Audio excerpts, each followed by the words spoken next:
On April 7, 1987, a quiet apartment in Houston, Texas, became the scene of a devastating tragedy. Inside the apartment, 3 members of the Newton family had been shot and killed: a 23-year-old father, his 7-year-old son, and their infant daughter. The weapon used was a .25 caliber pistol. The only surviving member was Frances Newton, the wife and mother of the victims. Investigators would later discover that she had recently taken out life insurance policies on all 3 family members, totaling $100,000, just shortly before their deaths. 18 years later, on September 14, 2005, Frances Newton was executed by lethal injection at the Huntsville unit of the Texas Department of Criminal Justice. At 40 years old, she became the 3rd woman and the first African-American woman to be executed in Texas since the state reinstated capital punishment in 1982. Newton consistently maintained her innocence throughout her time on death row. Her case became a source of national debate, raising questions about circumstantial evidence, due process, and the risk of wrongful conviction in capital punishment cases.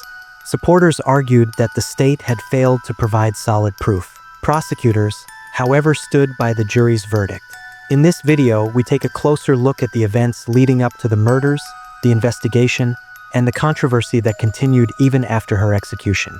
Frances Elaine McLemore Newton was born on April 12, 1965 in Houston, Texas.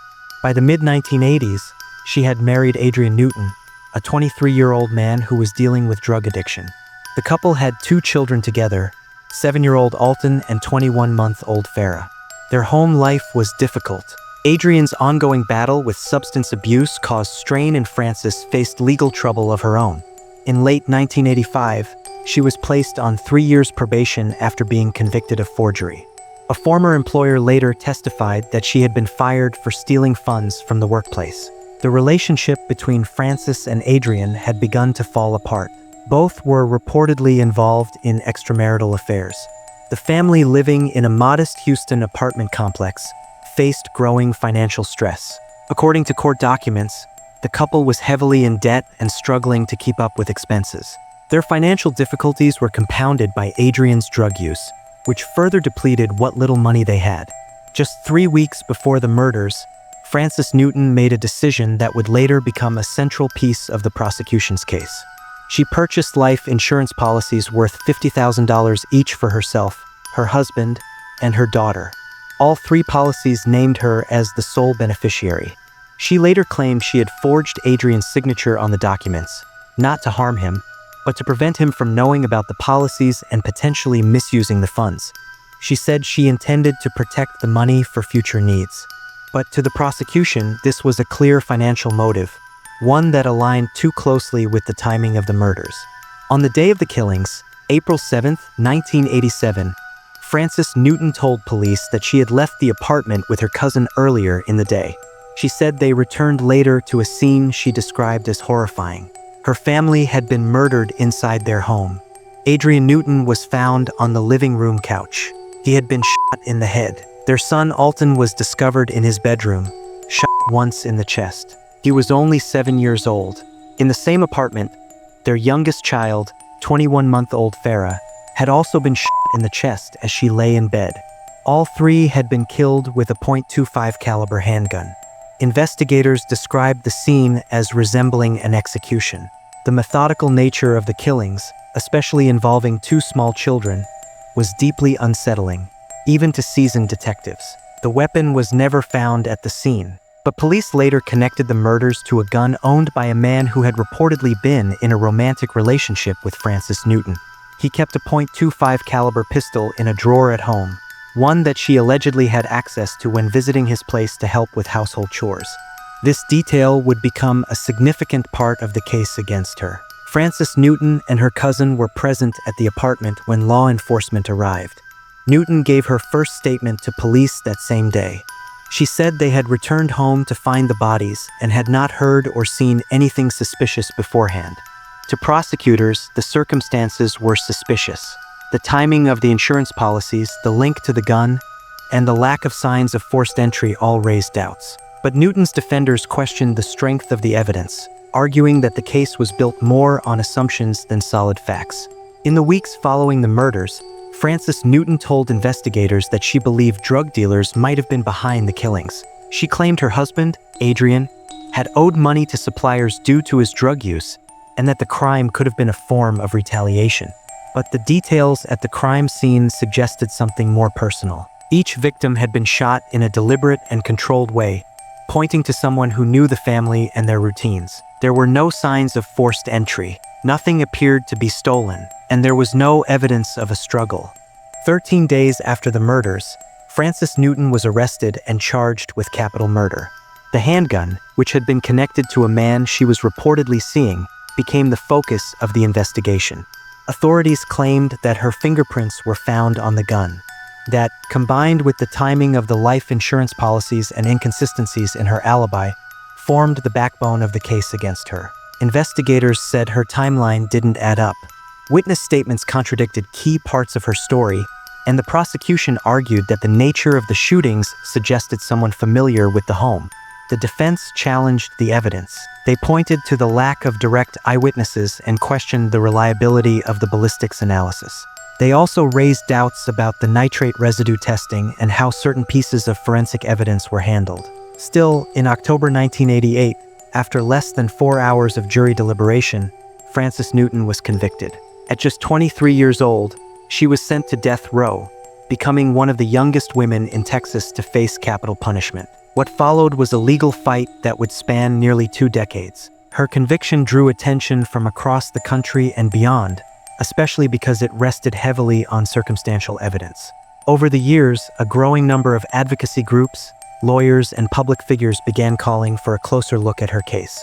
On December 1, 2004, just 2 hours before her scheduled execution, Frances Newton received a temporary reprieve.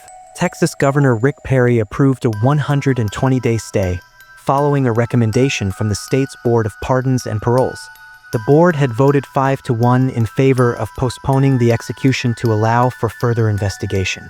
At the heart of the delay were new questions about the forensic evidence. Supporters argued that some of the ballistic results had been inconsistent. There were also claims that another weapon had been recovered near the scene, and that a relative of Newton's, who had been in prison after the murders, said his cellmate confessed to the killings. Newton's defense team pushed for advanced DNA testing on items that hadn't been examined thoroughly in the original trial.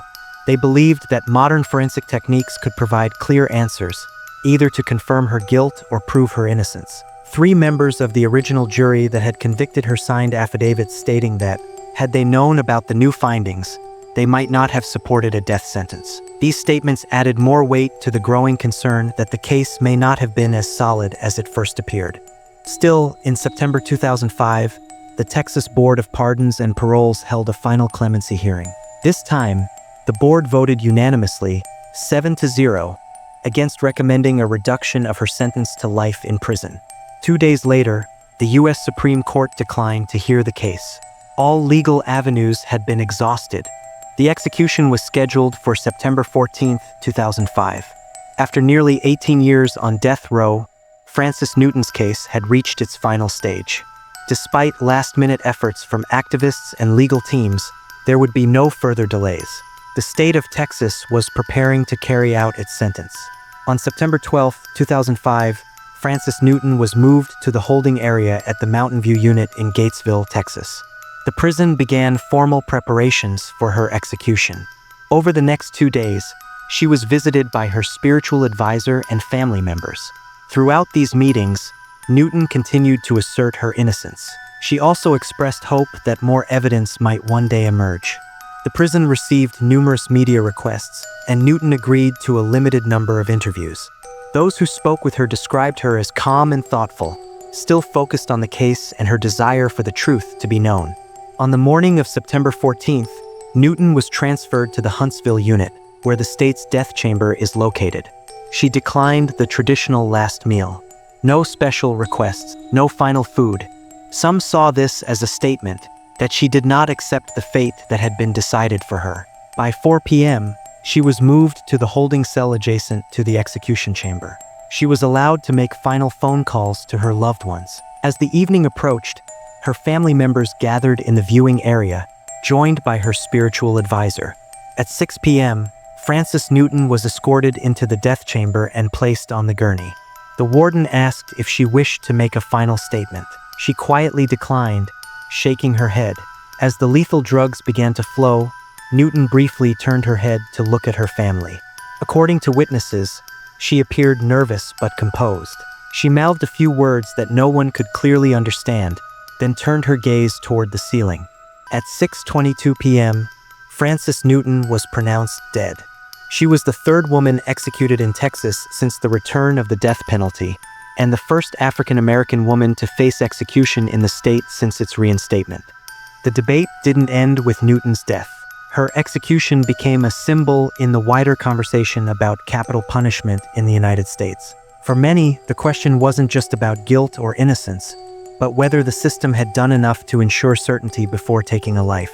The story of Frances Newton leaves behind unanswered questions, divided opinions, and a tragic reminder of how complicated justice can be, especially when doubt remains. Was justice truly served, or did the state of Texas execute someone who may have been innocent? At Crime Shade, we aim to bring forward these difficult cases, not just to retell events, but to reflect on the systems behind them. If you found this case compelling, consider subscribing and joining the discussion below. We'd like to hear your thoughts. Should someone ever be executed when the evidence isn't absolute? Thanks for watching. Stay informed, stay thoughtful, and we'll see you in the next video.